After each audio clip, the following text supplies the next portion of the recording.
Baik Bapak Ibu sekalian, setelah membuat akun tadi kita lanjutkan ya, bisa langsung login karena tadi sudah diaktifkan akunnya. Nah, kita langsung masuk ke aplikasi Si Halal kembali. Di dalam landing page ini, di aplikasi atau di halaman login, langsung ketikkan email yang tadi sudah dibuat. Nah, emailnya apa yang tadi sudah dibuat. Kemudian setelah ketikan email, isikan passwordnya ya, passwordnya apa tadi yang sudah dibuat juga. Kalau sudah isi email dan isi password, setelah itu klik login. Nah, pada saat login nanti akan tampil halaman selamat datang. Bapak Ibu bisa langsung klik tutup kalau sudah dibaca ya, klik tutup. Kemudian Bapak Ibu diminta untuk memilih asal pelaku usahanya. Nah, karena Bapak Ibu ini pelaku usaha dari dalam negeri Indonesia, maka Bapak Ibu pilihnya dalam negeri. Setelah pilih dalam negeri, silakan klik tombol next. Kemudian di sini akan tampil halaman pengisian nomor induk perusahaan. Nah, Bapak Ibu diminta untuk mengisi NIB-nya berapa. Silakan Bapak Ibu isikan sesuai dengan NIB yang tercantum dari dokumen NIB-nya OSS.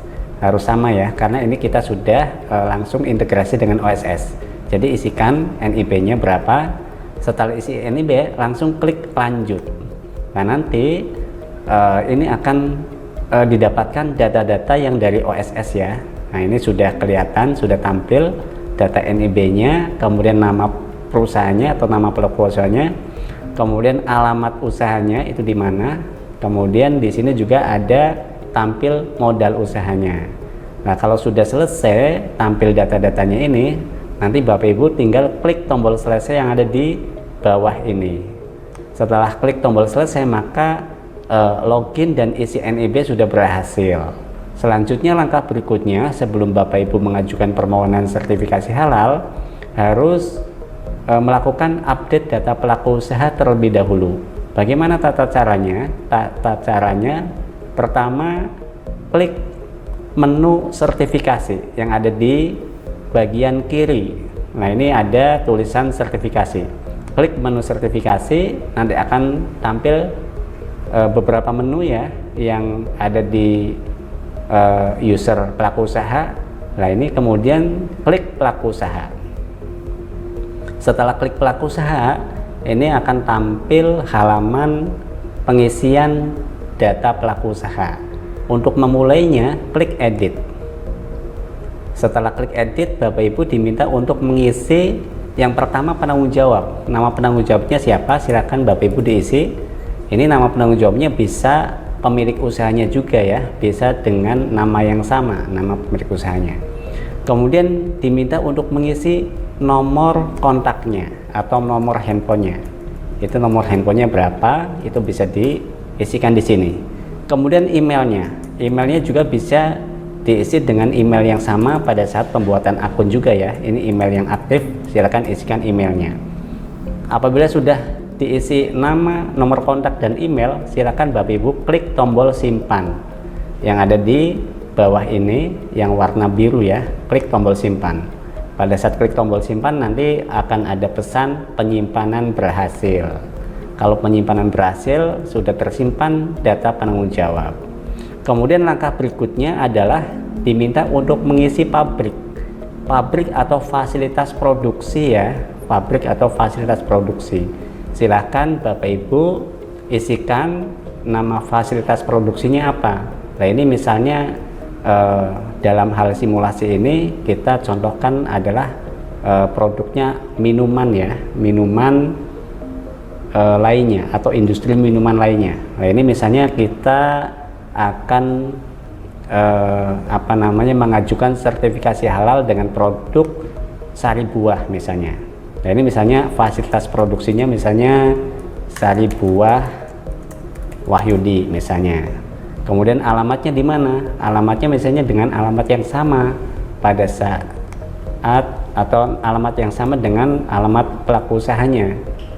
Nah, ini diisikan saja alamatnya. Kemudian kabupaten kotanya juga diminta untuk diisi.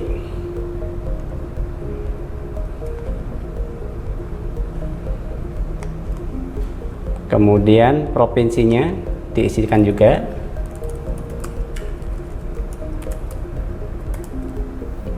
Kemudian negaranya ya, Indonesia diisikan.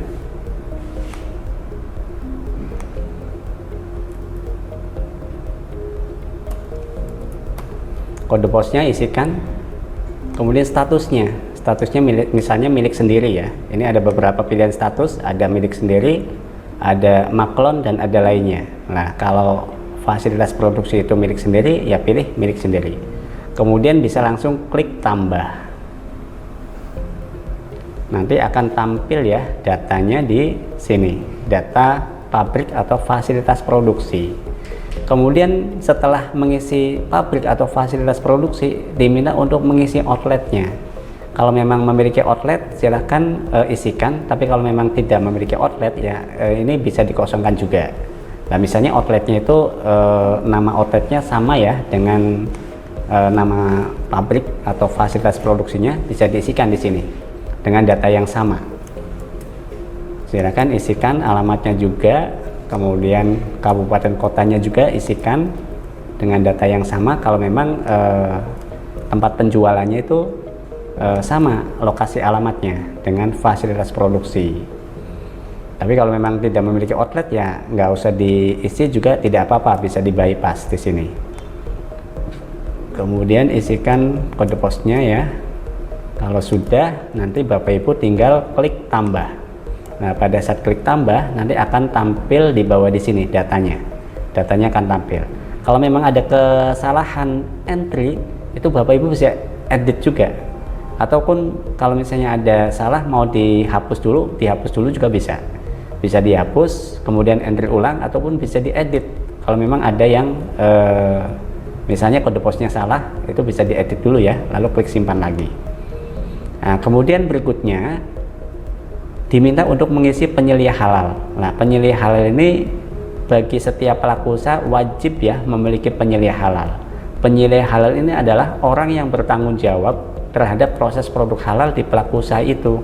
Jadi mereka ibaratnya itu sebagai internal auditornya ya. Penyeliah halal itu adalah internal auditornya di pelaku usaha itu, yang nantinya pada saat akan dilakukan verifikasi dan validasi, yang menjelaskan kepada pendamping proses produk halal bagaimana bahan-bahan itu mulai dibeli, kemudian disimpan, kemudian diproses, kemudian proses produk halalnya juga seperti apa, sampai pembuatannya, sampai penyajian dan seterusnya. Nah, itu penyeliah halal yang akan menjelaskan kepada pendamping proses produk halal yang melakukan verifikasi dan validasi. Nah, ini penyeliah halal juga apabila memang pelaku usaha itu tidak memiliki penyeliah halal, itu bisa pelaku usaha itu sendiri sebagai penyeliah halal. Nah, silakan ya isikan nama penyeliah halalnya siapa, data-datanya. Nah, ini biodatanya atau CV-nya itu di sini diisikan, namanya itu siapa, kemudian nomor KTP-nya atau NIK-nya itu berapa, itu diisikan juga. NIK-nya berapa diisikan. Kemudian agamanya Islam, karena penyeliah halal ini adalah salah satu syaratnya harus beragama Islam, tidak boleh beragama selain Islam, jadi harus Islam. Kemudian apabila memang penyeliah halal itu sudah memiliki sertifikat pelatihan, diklat, silakan isi.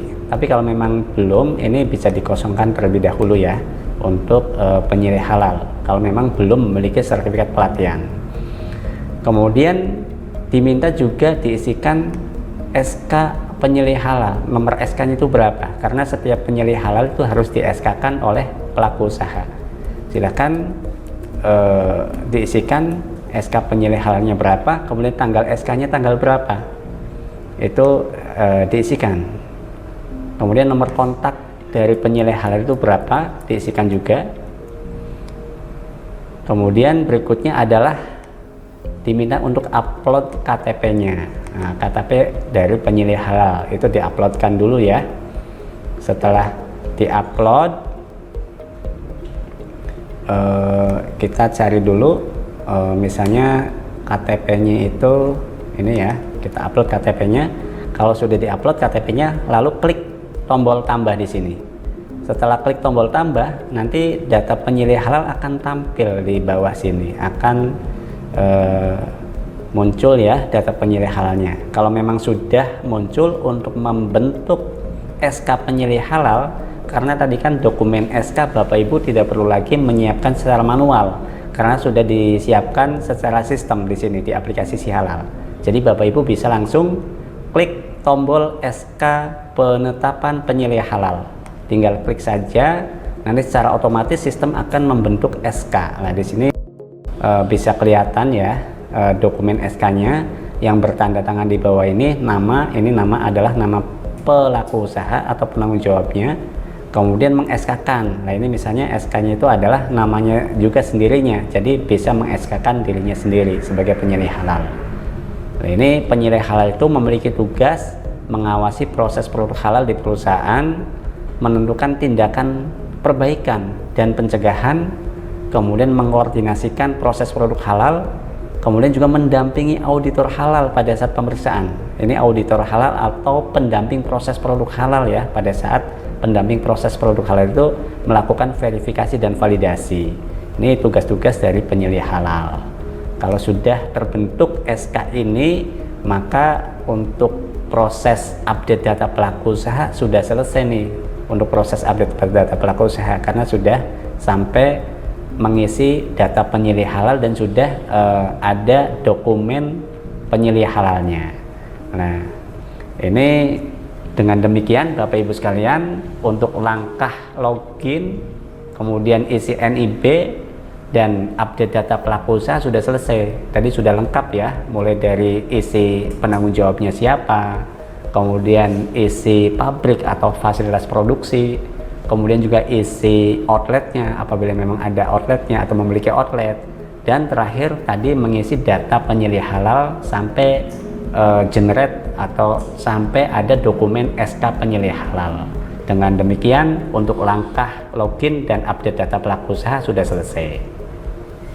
Berikutnya nanti kita akan simulasikan bagaimana tata cara pengajuan sertifikasi halal melalui pernyataan pelaku usaha.